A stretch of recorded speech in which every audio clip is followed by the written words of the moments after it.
Hello, thank you again for viewing. This is the Diaspora panel, the voice of the diaspora, where we discuss Nigerian politics and international politics.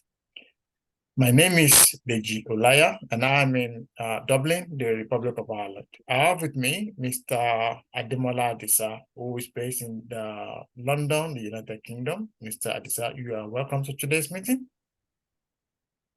Oh, thank you for having me. So yesterday we were talking about politics. We were talking about the elections, how the elections will be shaped in Nigeria. So something has happened that I want us to discuss today. Lagos, which is the traditional stronghold of AD, ACN, and then APC, and Asiwaju Bola Ahmed Tinubu. This has now gone over to Labour. The Labour Party won in Lagos. So, Demola, are you surprised by this result?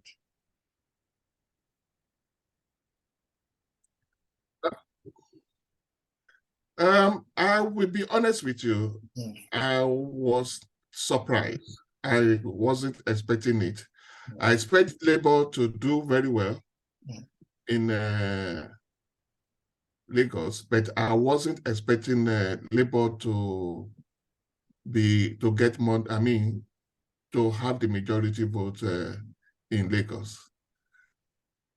There are a lot of things that are associated with it, but we should have seen this coming.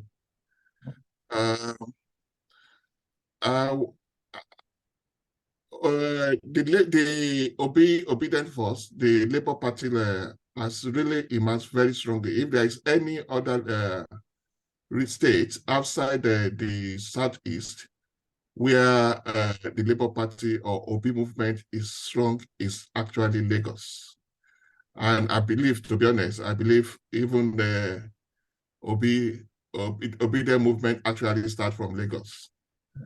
So I was not totally caught unaware, but I was surprised that it's up to that level. So what are the things that really contribute to this? From my own perceptions, one is the youth movement. The youth of Lagos are really very much energized towards Obi rhetorics. They buy it, they believe in it, and they like the movement. If you look at the Obi movement is like the answer movement, and it's also like the revolution that Sowore was trying to initiate within the youth. So for the youth movement in Nigeria, actually is much pronounced in Lagos.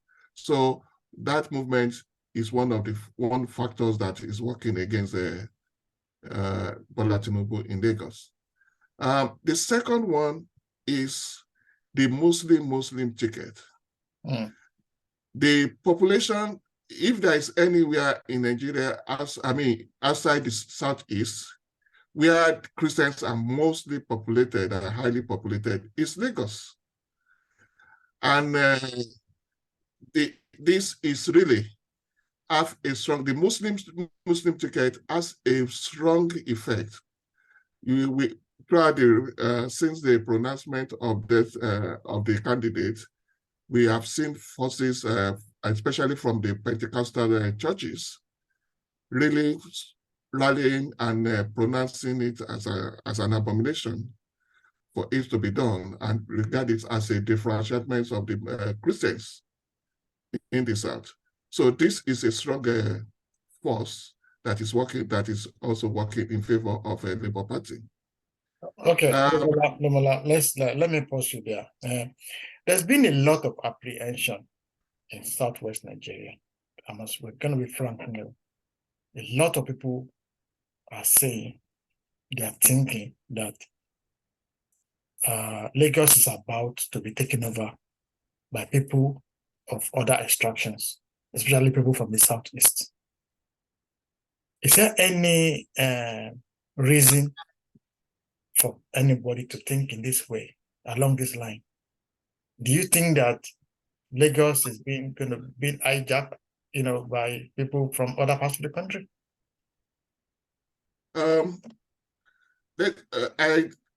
The reasoning this way is not a new thing, to be honest. I don't think this should be strange to anybody. There have been not only Lagos. The Southwest generally are very liberal and very receptive of other people from other states. So, and it's a peaceful area to reside in. It's welcoming to other regions. Next to it, which we other states that I can say that are also receptive or accepting other regions are the North. We know the Southeast are not that as welcoming, even though they are more dispersed to other regions, just like other regions are also dispersing to the Southeast or whatever. But maybe because of the density of the area, they are more widely dispersed. The Igbo communities are more widely dispersed to other parts of the country than the rest of the region. Even though the North is bigger and they are spread, but they are not as wide as dispersed to other regions, like the people from the East. So the reception is there. Lagos is accepting. Is usually some people, even to the extent that people call it as no man's land, and you are free to be wherever you are, which is not always so in other regions or in other states. The issue of if there is any state that is practicing real nationalism, is Lagos, and this is working in detriment politically to the indigenes of Lagos, because it seems from all this now, people are now trying to see that, oh, there's nobody that is an indigene of Lagos anymore. Why other states are claiming their own indigenes? Okay, so I'm looking at the figures. Labour Party 582,000, APC 570,000, and the PDP a distant thought about, I think, about 78,000. So what is going to play out in the governorship election, which is going to take place in about 2 or 3 weeks' time? Are we likely to see a governor from the Labour Party, imagine as as the governor of Lagos? And do you think possibly maybe PDP and Labour Party can work together to dislodge the APC from Lagos? What do you think is going to play out? Yes, it's not impossible. And if you allow me to finish the analysis I'm trying to say earlier, I will have touched in that area as well, because the collapse of the major opposition in Lagos, which is the PDP, also contributed strongly towards the Labour Party's success, having such a hold in Lagos. So it's one other factor, and which will be more serious at governorship level. One other area which we also relate to what you are asking is the complacency of Lagos, especially the ruling party, the APC. They have been so dominant, and they have so hegemony of the whole state, that they are taking a lot of things for granted. And I believe the outcome of the election, some of it is due to the that laxity in APC, taking for granted that everything will always fall in place for them. So I don't think that complacency will be feasible anymore in any subsequent election. Also, we need to very well that because the winning is so narrow, and I won't be surprised if APC contests the outcome, and if the outcome actually is reversed because of certain abnormalities. But let's wait and see how it will hold, and if it's hold, and if subsequent election will follow suit. But I don't think that subsequent election will reflect in this way. But if APC continue to be complacent, and if they think they can take people of, because people have been questioning the oath that APC or even the leader of APC, Bola Tinubu, has on Lagos. And this is the first time that is really seriously be threatened. And if this happen to, if they manage to get away with it, and the Lagos governorship election fall into another party other than APC, it will be a serious issue for APC. Okay, finally, Demola, because we have to go in about 3 minutes. What should APC do now to make sure that they are not disgraced in the governorship election? What should Lashawaju be thinking of? The governor. If you are to advise them, what should they be doing now? Now, this is where I believe Labour Party has overused their joker, because I believe they should have reserved the joker for the governorship election. It would have been a very serious, more serious embarrassment if it's the governorship election that was lost like this way. So, but since they have opened their joker, their hands now, I will expect APC and Sanwo-Olu to now go back to the drawing board, see what has gone wrong, see what the concern of the people are, and try to address it accordingly.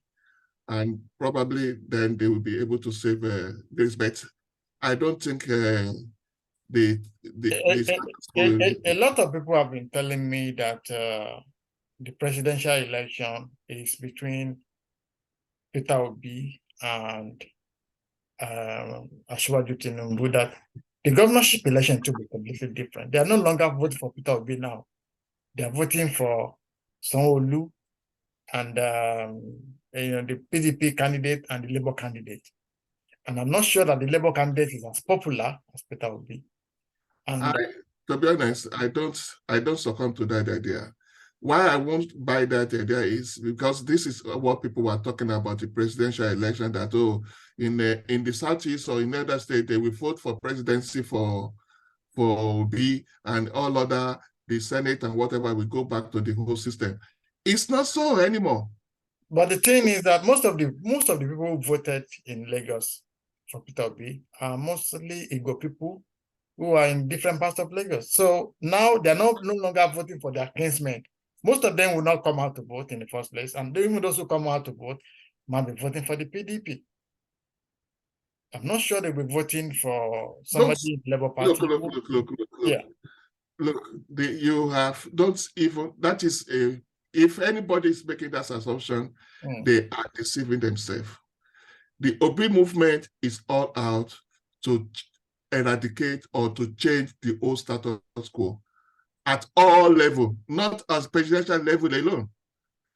They are tasting and smelling power. They won't let it go.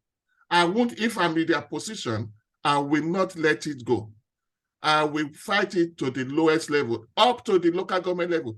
I will look, when next local government election run in Lagos, it will be a serious issue, because with the level of local government they are winning, I won't be surprised if Labour Party dominated the local government in Lagos. Okay, thank you very much, Demola. We've come to the end of this meeting, and I want to say thank you for coming out, and to show up for this impromptu meeting. And to all our viewers, thank you again for supporting us. For all those who have just subscribed, thank you. Welcome to the Diaspora family. My name is Deji Olaya, and I'm in Dublin. And Mr. Demola Desa, also who's based in United Kingdom. Demola, thank you very much. And I want to say thank you to you. Thank you for coming, Demola. Thank you so much for having me. It's always a pleasure. Thank you. And to all our viewers, please, if you have not clicked that subscription button, please click that button right now so that when we do the next video, you'll be one of the first people to know about it. Hopefully, we might be able to maybe come back to you again tomorrow to tell you something about the election that is going on. But we hope to see you then. Thank you, and God bless you.